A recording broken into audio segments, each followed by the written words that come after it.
from self-discovery to unapologetic passion, from inner strength to outward influence. It's Your Turn charts the journey of empowerment. Welcome to our series, where the book comes to life. In each episode, we explore a chapter's wisdom through real stories. We uncover the strategies that turn potential into power. And we witness how one woman's journey can inspire countless others. Prepare to see yourself in these pages and voices.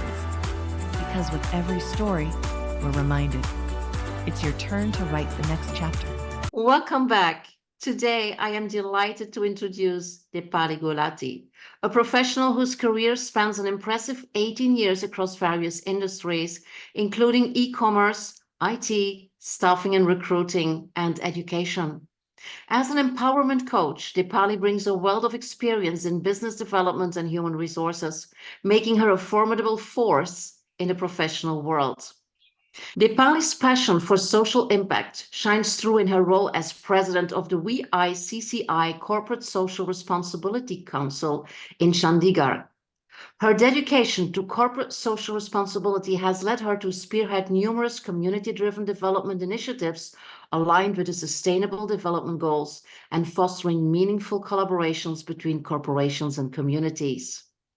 As the co-founder and chief marketing officer of DiversityAce Business Consulting and outreach advisor at the ChandigarhLife, Deepali continues to make waves in the business world.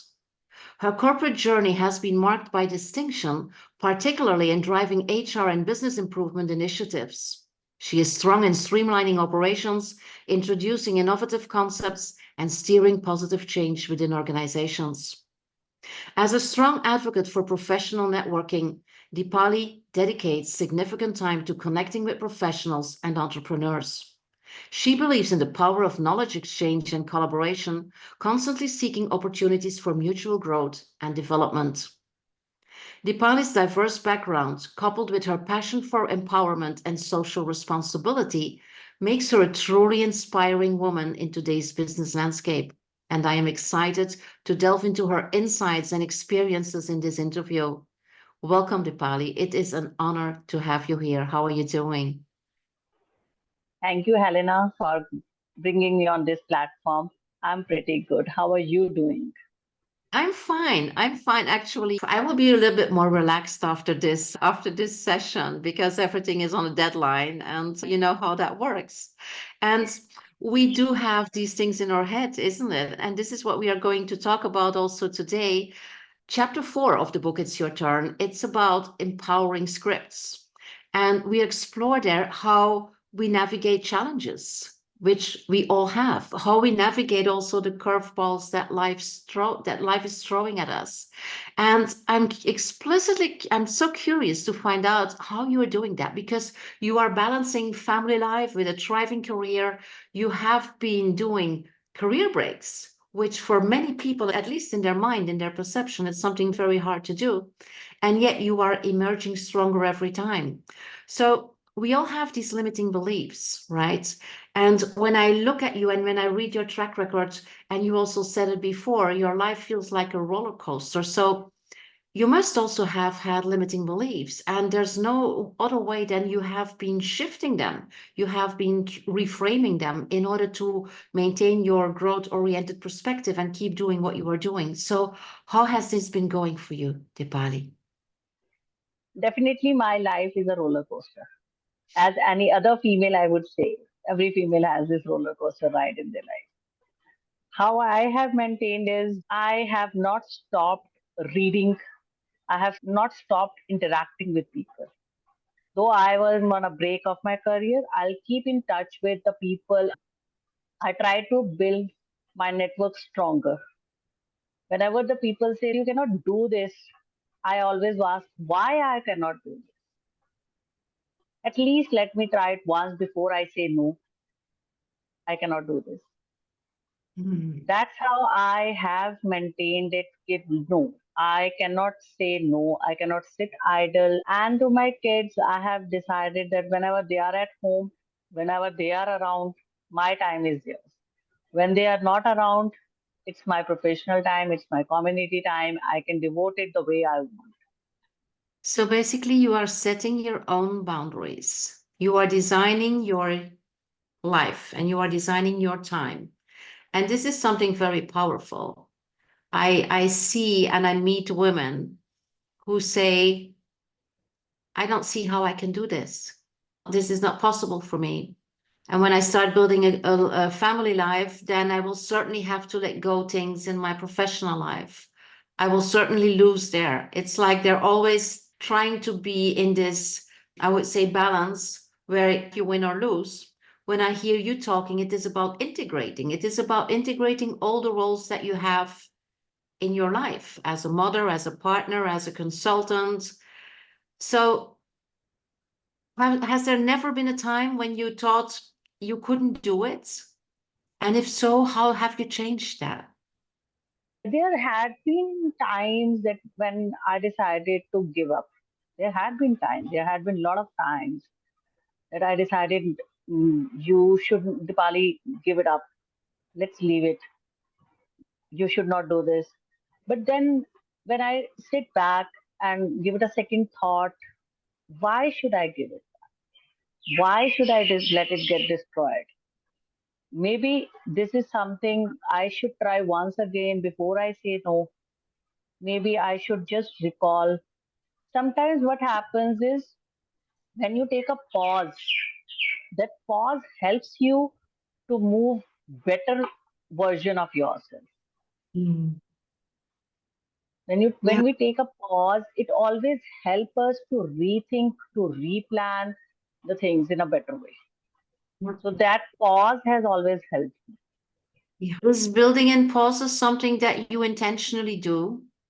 Situational, it happens. Mm. Whenever I'm decided, whenever I get confused, I feel like let's take a pause, let's rethink, and then move ahead. Don't move in a confused state.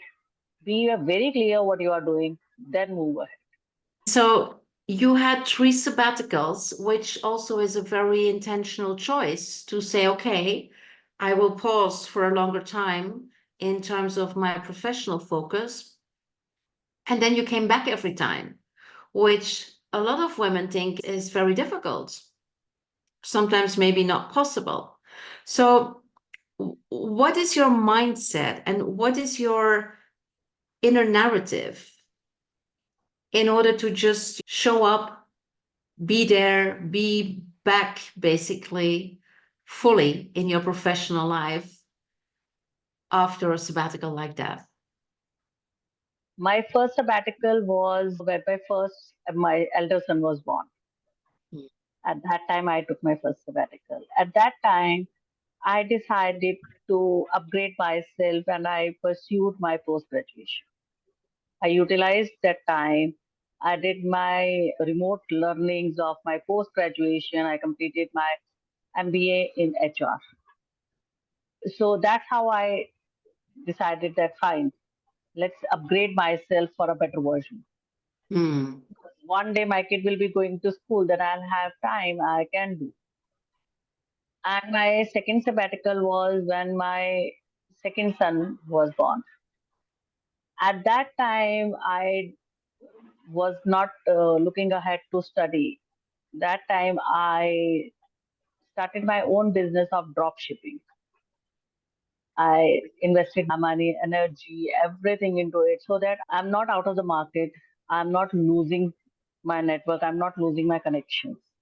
Mm. And the time whichever I get after the drop shipping, I used to talk to the people who are my strong network areas.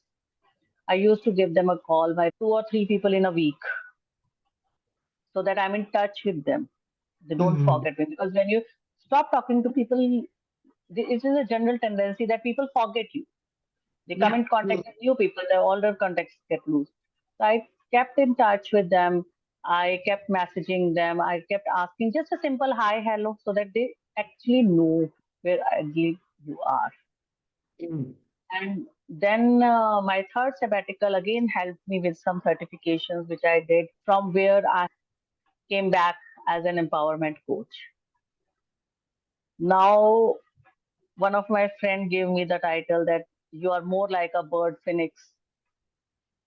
who loves to come back from his own ashes.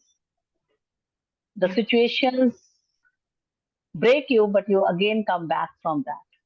So that's how I have always tried, and I becoming more resilient in that case. I can say that I am coming back and back again. Beautiful.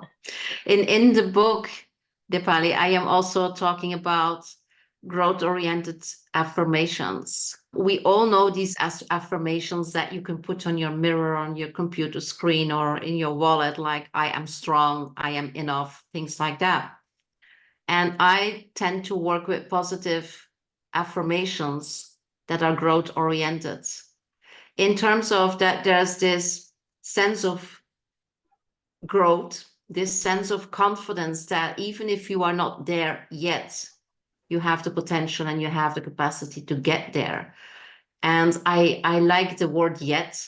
And when people say I cannot do that, especially in coaching, I tend to say yet, like adding to that conversation or adding to their internal narrative. And it is so important, the way we talk to ourselves, the stories that we tell ourselves, the way that we are kind or not kind to ourselves. I see a lot of women not being too kind to themselves. And so I'm curious, how do you do that with yourself and also like with clients that you support in this empowerment journey? What are your growth-oriented affirmations, or what is the kind of narrative that you use to overcome the hurdles or to bounce back from the curveballs that life throws at you, or just to go through the choices that you make? The third sabbatical, I have stopped doubting on myself. The first thing I have done is I have stopped self doubting. I have decided that I'm capable of doing this. Whatever the task comes in, I always say to myself that I am capable of doing it. That Mm. itself gives me a positive vibes that yes, I can do this. Yeah. And my signatures from the beginning of my career always have a tagline: never say die. This is my favorite quote, which is always there in my signatures: never say die. So this is one thing. And another thing that I have learned is I always take negative feedbacks from a different perspective. I take this as the learning opportunity. I've Yeah. changed my perspective towards the negative feedbacks. That Mhm. yes, maybe the other person knows his thing better than me. That's why they have given me 4 out of 5, right? So I need to cover up that one point. This is my learning point, and I'll learn from it. This is not negative. This is a learning curve for me. So that's Yeah. how I have changed my perspective. 4 things I generally do: that I have stopped doubting. I always say that I am capable. I have the strength to do this. I have the capabilities to do this. And my signatures and the negative feedbacks. Mm. I changed my perspective totally. Can you give me an example of a situation that you remember maybe during your career breaks or when you were coming back then, of what happened and how this approach helped you to get through it, to overcome it? Situation, I'll tell you. There was a situation where there was a long gap of coming me back onto the stage. I was about to address 70 students in the hall. That was my first talk after my sabbatical. And that talk was for 5 minutes. I was literally having butterflies in my stomach, cold sweats, hands were wet. It was like, what will I do? Mm. I took a deep breath. I said, Dipali, you have to do. You had already committed. There is no way out. Now you cannot take a step back. So do the best. You have already done it n number of times. You can. The first 3 lines I still remember. My voice was literally shaking. Mm. Seeing the audience and everything again back onto the stage. My first 3 lines were like I was fumbling, and I take a pause again, and I started speaking again, and I was back the same person which I used to be. You're in a situation, you cannot take a step back. Go ahead, fight it. Basically, we all have these experiences that we just don't feel comfortable to experience. And it is about just, sometimes they say the only way through it is through it. It's just experiencing it and knowing that you are experiencing it and it's only a phase, it's only a very short period of time, and just go through it. And when you say I take a deep breath, this is something that you just talk about naturally, but it does help a lot physiologically if you are in this discomfort, just to take a very deep breath or some deep breaths and just go through the emotion, go through the experience of discomfort. And on that day, when I was coming back from the stage, I remember my son saying, it means that when you overcome your fear, you always win that situation. Mm. So I overcome that fear of mine and I actually won that situation. So when I was stepping down from the stage, I actually remember his words that whenever he says, whenever we used to say these words to him to overcome his fear, and sometimes he now says us that, "Mama, डर के आगे जीत है." Yeah, that's beautiful. So it means that it is also visible or sensible for other people, and they just appreciate that you overcome the things. It's also very important, of course, as a role model for your children, that they see that you do it, that you struggle sometimes and you do it anyway. That is very powerful role modeling, right? Yes, it is. Mm. And when you work with women, or when you know that women are reading this book, and we are talking about empowerment or repowerment, finding the strength in ourselves, what is your best advice? What is the best advice that you ever received and you use and that you would like to give to other people? See, the best advice that I always give to anybody is, if you want to pursue your career, change your passion into your profession. Whatever is your passion, if you convert it in your profession, there is never ending. There is no end to it. Because Yeah. you love it. You will love what you are doing. If you love talking to people, go ahead and a job where you are actually talking to people. If you like writing, go ahead in a profession of poetry or literature. Do what you love to do, not because the other person is doing, not Mhm. because it is in demand. Do what you want to do, what you love to do, what you enjoy doing, Yeah. because you will retain it for longer. And enjoy every challenge. Whatever the challenge comes in, take it as an opportunity to learn. Mm. Don't take it as a stress for you. And the next step, which I always follow and I always tell the people who come to me, is always keep a plan B ready, but make sure your plan A doesn't fail. It's not because you have a backup that you shouldn't focus on really your plan A, the plan that the thing that you really want to achieve. Yeah. I can hear a lot of women reading this or watching this saying, yes, but. Yes, but it's easy for you to say you have your own business. Yes, but it's easy for you to say maybe you have a partner who is also successful and you can do whatever you want because you don't have any financial commitments.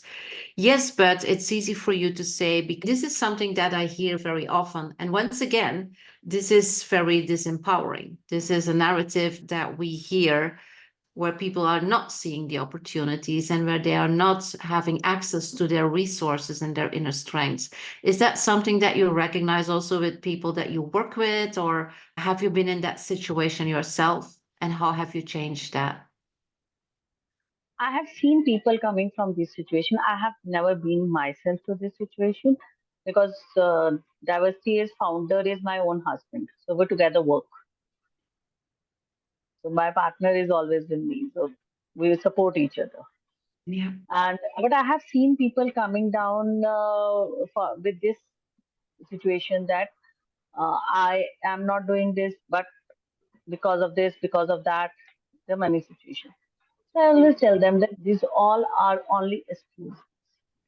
If your partner is not supporting, he's your partner. He's there to listen to you. You both are together living a life. You are supporting him, he's supporting you. This is the basic responsibility of a marriage, right? Mhm. So when you are in a situation, you should talk to the person. You should make him understand. Don't give up on it, and don't Mhm. start making excuses. You are only making excuses because you don't want to fight with that situation.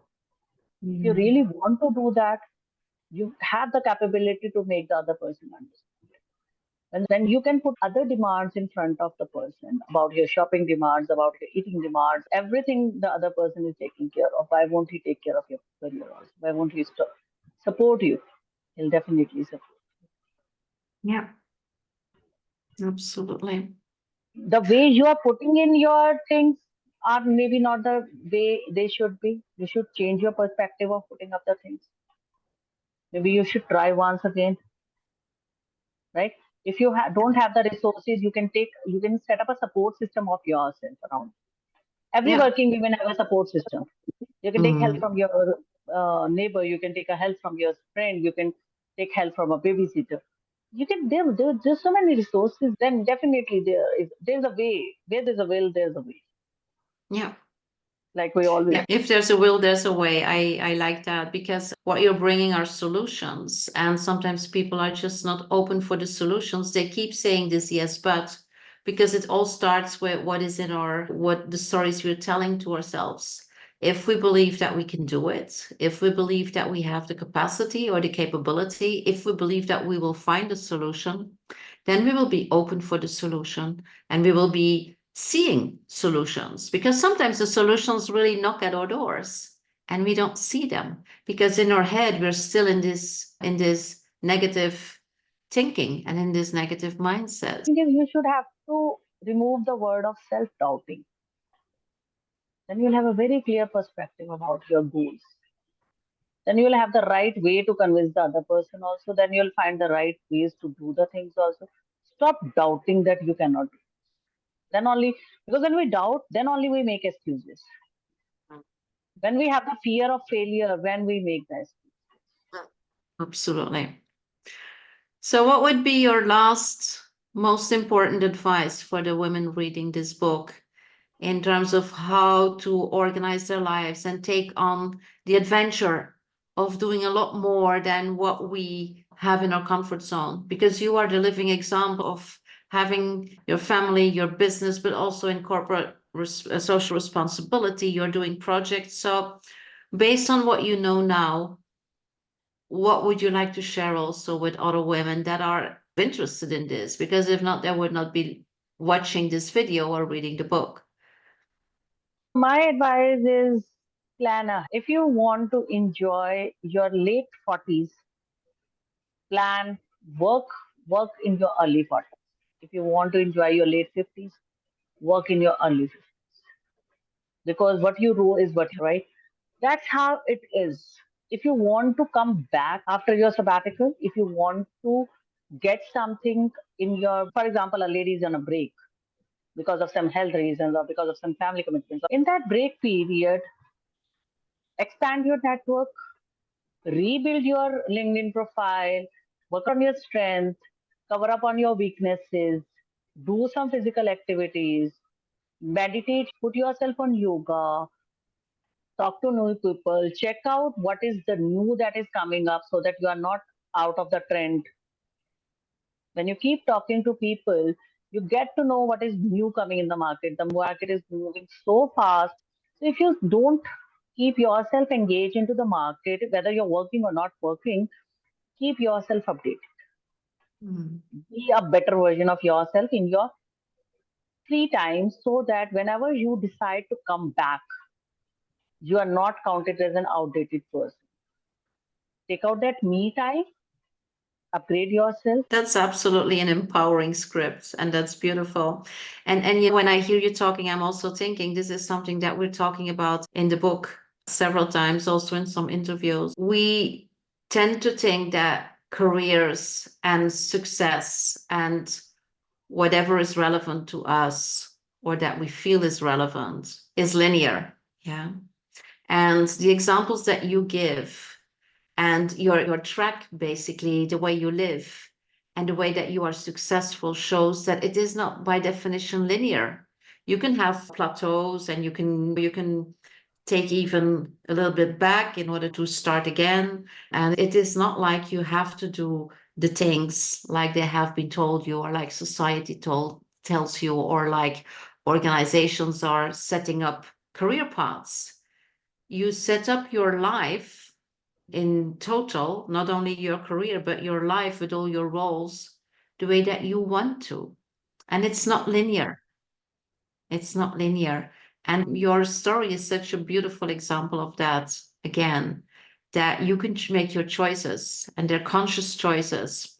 And it's not saying no to certain things, it's just organize it. And like you say, plan ahead and prepare. And actually, what you're doing, you prepare for your comeback every time, right? Yes. See, take an example of time.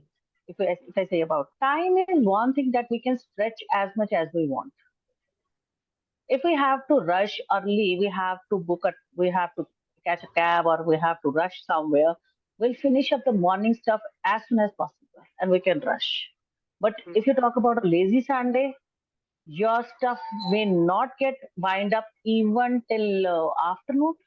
Wow. How actually, yeah, that's how actually you need to manage your time. Whether you are at home or you are going out, plan it that I have to finish my stuff by this time in the morning so that I have ample of time later on. Don't be lazy on a lazy Sunday. Go for a manicure, go for a pedicure, go for a good spa, go for a good massage, relax yourself, enjoy. Yeah, A simple head massage sometimes gives you so much. absolutely. And we think by rushing that we get things done better and that we're more productive and more efficient. And that's a lie. That's something that we tell to ourselves. Because if we can take some time, like you say, you just mentioned the neck massage or to do something slowly or to reflect your output, the quality of your output is a lot higher. You're way more effective and probably also way more efficient. And you will feel better around it as a Yes. person because you have also basically have attention for your needs because we try to push away our needs because we don't have time. We don't have time. We need to do so many things. And if we don't do them, things will go wrong. And that's not really true. That's not really true. When you renounce things, when you say no to things, the world keeps turning. Nobody dies in general. It's not Hmm. like that it's that important. It's the way that we look at it. That once again, this inner scripts, the way we look at things, the way we think about things, and then because the way we think of things makes us also feel in a certain way about things, that is basically a very powerful area to revisit for us as women and to see, okay, what is it that we are telling ourselves? And how can we start a different conversation with ourselves in order to look at things differently, to feel the things differently, and then also to manage them differently, right? Beautiful. Dipali, thank you so much for your wisdom and for sharing your wonderful story, your encouraging story. And I'm sure that you still have a lot of other things, a lot of other projects that you will start because it feels like you are unstoppable. And it is because of this energy and of this spirit and of this positive mindset that you will also find the courage and the boldness to do. And I wish you all the best and good luck in everything that you do in your family, in your professional life, in all the non-for-profit things. And thank you again for bringing the wisdom here for the women that are reading this book. And I'm looking forward to follow you and see what else, what other beautiful things that you will do in this world, because what you do is very important. Thank you so much. Thank you. Thank you, Elena. And namaste from India.